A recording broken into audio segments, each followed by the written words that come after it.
یہ کس نے کہا کہ صرف داڑھی ٹوپی کا نام اسلام ہے؟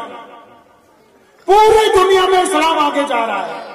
ہمارے ملک میں ہم پریشان ہیں اس لیے کہ جی ہم آپس میں بٹے ہوئے ہیں، ایک دوسرے پر نکتہ چینیاں کر رہے ہیں، ایک دوسرے کی ٹانگیں کھینچ رہے ہیں. کچھ یہ تو بتاؤ اس دل کو پوچھ کے کہ مولویوں کا خیرہ چھوڑو، مسجد والوں کو بھی ایک طرف رکھو، خود ذرا بتاؤ اس دل کو پوچھ کے کہ یہ کمبخت تو نے خود اسلام کے لیے، اس دین کے لیے. اللہ اکبر. بہت سارے لوگ کہتے ہیں اگر کہیں جاؤ، ابھی کہیں ایک دو شہروں میں جانا ہوا کہ مسلمان اجتماعی طور پر سود پہ رقم لے رہے ہیں، مسلمان نشہ کر رہے ہیں، مسلمان جو ہے عیاشی کے اندر لگے ہوئے ہیں، گھروں کی حالت خراب ہے، مساجد میں ایک دوسرے کے خلاف دستے گریبان ہیں. میں آپ کو چکنی چپڑی باتیں نہیں سنا سکتا ہوں، ان باتوں کا ذکر کرو جہاں سے علاج ممکن ہے. ہم مسجد تک جا رہے ہیں، آج بھی مسجد تک تو صحابہ کرام بھی جاتے تھے، لیکن کیا ہماری مسجد میں وہ والی مسجد موجود ہے جو محمد رسول اللہ صلی اللہ علیہ وسلم کے دور میں مسجد موجود ہے؟ بتاؤ تو صحیح. دنیا کی پہلی NGO، پتہ ہے NGO کس کو کہتے ہیں؟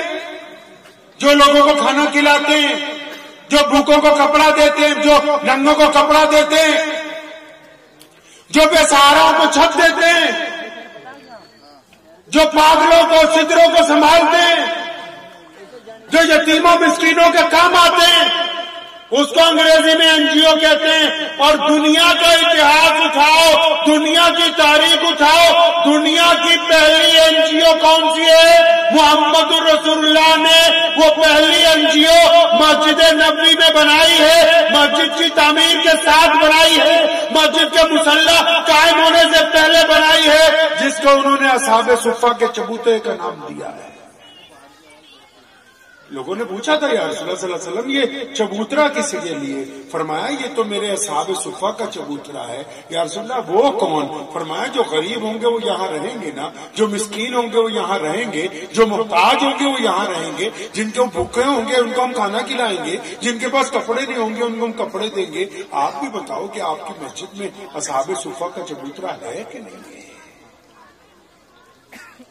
میں مانتا ہوں مدرسوں میں پیسے دینے ضروری ہیں، کیونکہ یہ ادارے محمد رسول اللہ کے وارث یہاں پر رہتے ہیں، وہ چلا رہے ہیں. لیکن زکوٰۃ دینے والوں کو کبھی یہ بھی پوچھتا ہوں کہ محمد رسول اللہ نے جس طرح زکوٰۃ دینے کا حکم دیا، کیا کبھی اس طرح بھی زکوٰۃ دیتے ہو کہ نہیں دیتے؟ دیتے ہو کبھی ویسے زکوٰۃ؟ نبی علیہ السلام نے سیدنا ابوبکر صدیق کو کہا ساری زکوٰۃ اکٹھی کر کے لاؤ. یا رسول اللہ کہاں لانی ہے؟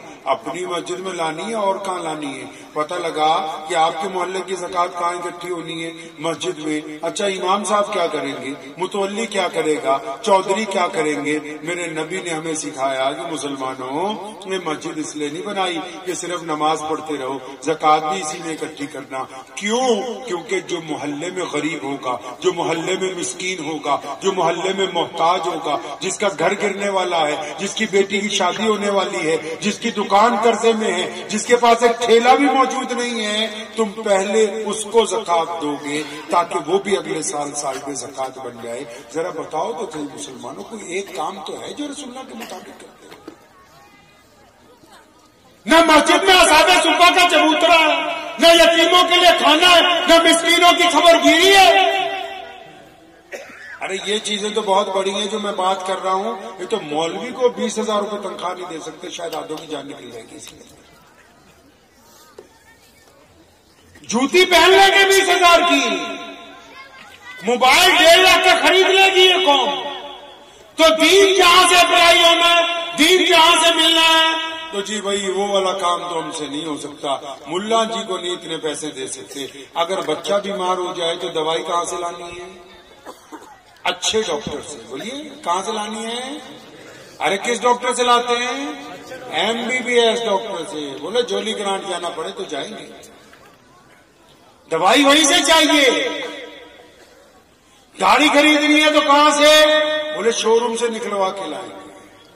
موبائل خریدنا ہے تو کمپنی کا چاہیے. اور دین سیکھنا ہے، فتویٰ چاہیے تو ڈاکٹر صاحب بھی فتوا دے رہے ہیں، انجینئر بھی فتوا دے رہا ہے، کیلے بیچنے والا بھی فتوا دے رہا ہے، باورچی بھی فتوا دے رہا ہے، ٹھیلے والا بھی فتوا دے رہا ہے، متولی بھی فتوا دے رہا ہے، چھوڑا ہی کوئی نہیں۔ دین اتنا سستا، دوائی اتنی اچھی چاہیے کہ ڈاکٹر ڈگری والا ہو، اور دین اتنا سستا کہ ہر ایک گہرا فتوا دیتا پھر رہا کہ میں بتاؤں گا دین کیا ہے، تبھی تو دین کا بیڑا گرک کر رکھا ہے۔ کھیل بنا لیا اسلام کا۔ اسلام کا مقصد یاد نہیں، محمد رسول اللہ کی باتیں یاد نہیں، اسلام کی بنیاد یاد نہیں۔ آپ ہی بتاؤ ذرا چھاتی پہ ہاتھ رکھ کے، آپ کے پاس کوئی ایسا امام ہے، کوئی ایسے حضرات ہیں جن کی آپ اچھی طرح خدمت کرتے ہو اور وہ اپنے گھر سے بے نیاز ہو کے 24 گھنٹے صرف آپ کے دین کے لیے لگ جائیں؟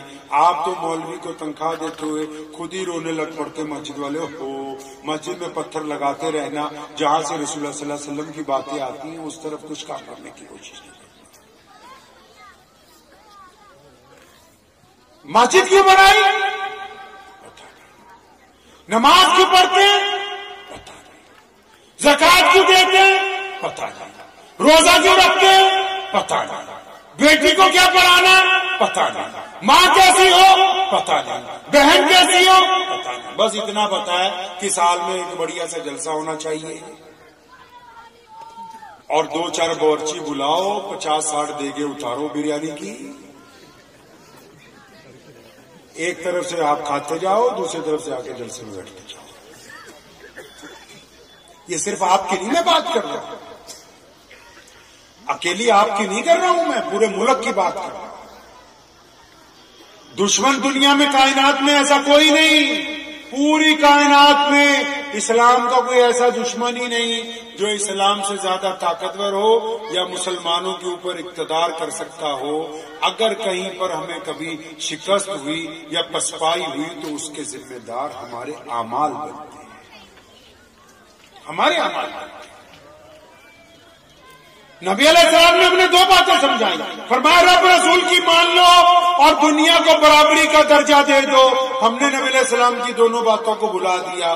ہم نے کہا نہیں نماز پڑھنی ہے، تو اللہ نے کہا نماز کس لیے پڑھنی ہے؟ ہم نے خود ہی اپنے پاس سے، کیونکہ ہم نے مولویوں کے پاس تو جانا نہیں۔ اب مولوی تو اپنے مطلب کے چاہیے۔ اب تمہیں فائدہ یہ ہے کہ ادھر ساتویں سہارنپور میں فیکٹری لگی مولوی بننے کی، اب کوئی مولوی صحیح بات بتائے گا تو یہ کہیں گے اس کو نکالو، اور یہ فیکٹری قریب ہے تو اس کو 100 رخصت کرو دوسرا۔ اب نبی علیہ الصلوۃ والسلام کیا چاہتے ہیں، نماز کیسے پڑھنی ہے، اللہ کیا چاہتے ہیں وہ تو علماء نے بتانا ہے۔ ہم کہتے ہیں کہ مولوی ہمارے مطابق چلے، قرآن چاہتا ہے کہ مولوی اللہ اس کے رسول کے مطابق چلے۔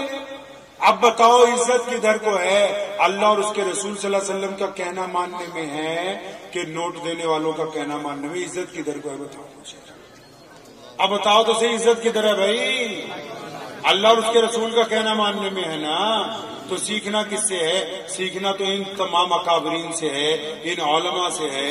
ہم تو ان کے پاس کبھی جاتے نہیں، ہم تو اپنا آرڈر سنانے جاتے ہیں کہ ملا جی اب قالین بچھوا دو، چٹائیاں اٹھوا دو، اب پانی گرم کروا دو، اب ٹھنڈے کا ٹائم آ گیا ٹھنڈا کروا دو، اب شامیانہ لگوا دو، اب اتروا دو، اب پوچھا لگوا دو۔ ہم تو ان باتوں کے اوپر گفتگو کرتے ہیں، ہم تو اللہ اور اس کے رسول صلی اللہ علیہ وسلم کی بات ہی نہیں کرتے مسجد میں جا کر۔ 2-4 رٹی رٹائی باتیں، ہاں نماز پڑھ رہا متقی ہوں۔ امیر المومنین سیدنا عمر بن خطاب رضی اللہ عنہ تشریف رکھتے، ایک بندہ نماز پڑھنے کے لیے آیا تو ساتھ میں جو بندہ بیٹھا تھا اس نے کہا یا امیر المومنین یہ بڑا متقی ہے، پرہیزگار ہے، اچھا ہے، دیندار ہے۔ تو سیدنا عمر رضی اللہ عنہ نے پوچھا تجھے کیسے پتا؟ فرمایا فجر ظہر عصر مغرب عشاء میں آتا ہے، تہجد میں بھی آتا ہے۔ اس کی گدی پہ ایک رکھی، فرمایا اس کے ماں باپ سے جا کے پوچھ، اگر وہ یہ کہتے ہیں کہ یہ فرما بردار ہے تب تو یہ نمازی ہے، اگر وہ کہتے ہیں کہ یہ بدماش ہے تو یہ نمازی نہیں، یہ بدماش ہی ہے۔ اس کی بیوی سے جا کے پوچھ کہ یہ ظالم ہے کہ اس کا دوست ہے، وہ اگر کہے یہ ظالم ہے تو یہ ظالم ہے، یہ نمازی نہیں۔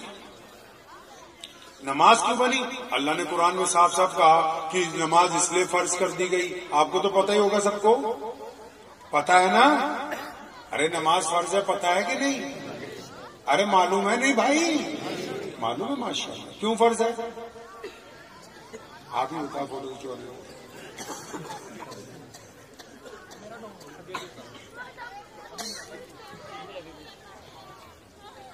اکیلے آپ ہی نہیں ہیں، سب کے کیوں جڑے ہوئے ہیں. نماز اس لیے فرض ہے کہ اللہ فرماتے ہیں کہ تاکہ تم گندی باتیں کرنی چھوڑ دو، اچھی باتیں کرو. اب بتاؤ اتنی سی بات نہیں بتا، پوچھنے ہی نہیں گئے کبھی ان سے؟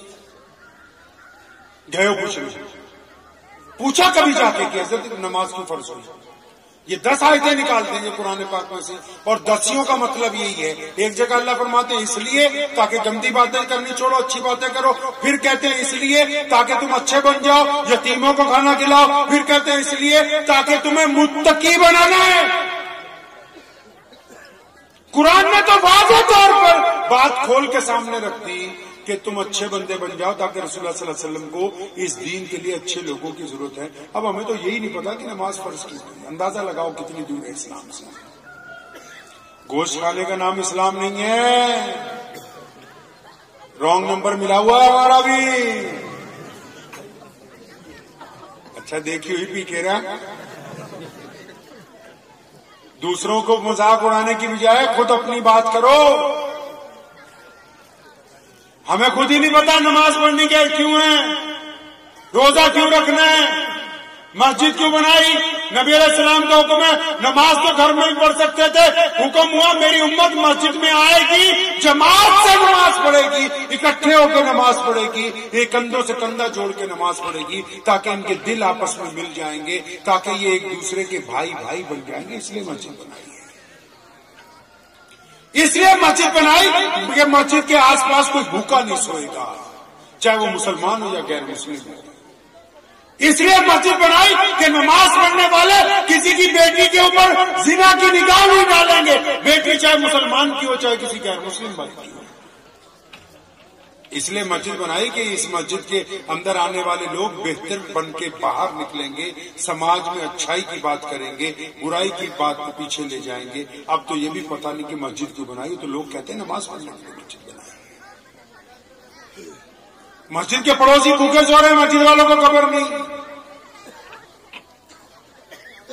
گھر میں رشتہ داری میں بھائی سکا بہن سکی رشتہ دار پریشان ہیں، ہم نے کبھی چند پیسے ان کے دروازے کے نیچے نہیں ڈال کے آگے لفافے میں کہ چلو تمہاری اللہ کے لیے مدد ہو جائے اور تمہارا بھرم بھی رہ جائے، تمہاری بے عزتی بھی نہ ہو، میرے سے بھی میرا رب راضی ہو جائے. ہم نے تو کبھی کچھ ایسا نہیں کیا ہے. بتاؤ تو صحیح مسلمانوں، وہ دین کہاں ہے جس کی محمد رسول اللہ صلی اللہ علیہ وسلم ہم سے تمنا کرتے ہیں؟ اس دین کی طرف آئیے. یہ کس نے کہا کہ صرف داڑھی ٹوپی کا نام اسلام ہے؟ پوری دنیا میں اسلام آگے جا رہا ہے. ہمارے ملک میں ہم پریشان ہیں اس لیے کہ جی ہم آپس میں بٹے ہوئے ہیں، ایک دوسرے پر نکتہ چینیاں کر رہے ہیں، ایک دوسرے کی ٹانگیں کھینچ رہے ہیں. کچھ یہ تو بتاؤ اس دل کو پوچھ کے کہ مولویوں کا کھیڑا چھوڑو، مسجد والوں کو بھی ایک طرف رکھو، خود ذرا بتاؤ اس دل کو پوچھ کے کہ یہ کمبخت تو نے خود اسلام کے لیے، اس دین کے لیے، اس دیش کے لیے، اس ملک میں جتنے غیر مسلم ہیں نا وہ اسلام کو جانتے ہیں، پہچانتے ہیں، لیکن وہ پڑھتے نہیں ہیں کیونکہ عبد الرحمان ان کے ساتھ پڑھتا ہے. وہ عبد الرحمان میں اسلام کو دیکھ لیتے ہیں کیونکہ محمد شفیع ان کے دودھ ڈالنے جاتا ہے تو شفیع میں اسلام دیکھ لیتے ہیں، کیونکہ جنید ان کے ساتھ کاروبار کرتا ہے تو جنید میں اسلام کو دیکھ لیتے ہیں. آپ کو کس نے کہا کہ صرف اسلام مولوی صاحب دکھاتے ہیں؟ آپ سارے اسلام کی تصویر ہو ان غیر مسلموں کے نزدیک. فوٹو کھینچو نا اس کی اسلام کی، اس کی فوٹو کھینچو، اس کی اسلام کی فوٹو کھینچو. یہ جو آپ کی اپنی سیلفی ہے اور اس کو سیلفی کو سامنے رکھو، اگر اس میں کوئی ٹھگ نظر آ رہا ہے، بے ایمان نظر آ رہا ہے، زناکار نظر آ رہا ہے، چور یاس نظر آ رہا ہے، تو یقین مانو غیر مسلم جس سے آپ کا تعلق ہے اس کے نزدیک اسلام کی وہی تصویر ہے اور اس کے مجرم آپ ہیں، کوئی مولوی نہیں ہے اس کا مجرم. لائیں گے تبدیلی انشاءاللہ. اس تصویر کو خوبصورت بنانا ہے، ہمیں بنائیں گے خوبصورت انشاءاللہ. مجھے امید ہے کہ آپ کو یہ ویڈیو پسند آئی ہوگی.